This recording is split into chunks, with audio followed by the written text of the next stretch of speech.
m'he sentit tan gran. L'habitació hauria pogut ser prou espaiosa per viure-hi uns dies, però jo estava encara més tancada dins de mi mateixa.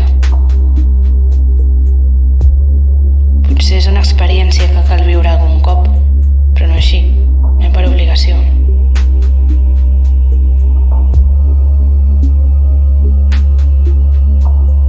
És cert que de no ser així potser no voldríem intentar-ho mai, però les imposicions causen en mi una pressió que estreny el meu pit més del que és habitual i fa augmentar la meva dosi de cafè diària.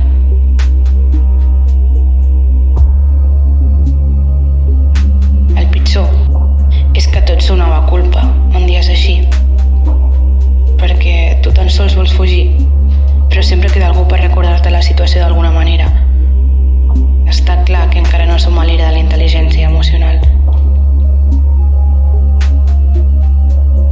Però en aquests dies he tingut temps per adonar-me de com és innecessària la rutina fins no ser enyorada i quantes hores s'arriben a sumar el rellotge als dies avorrits. Però sobretot m'he anat caient millor cada dia que he passat dins meu.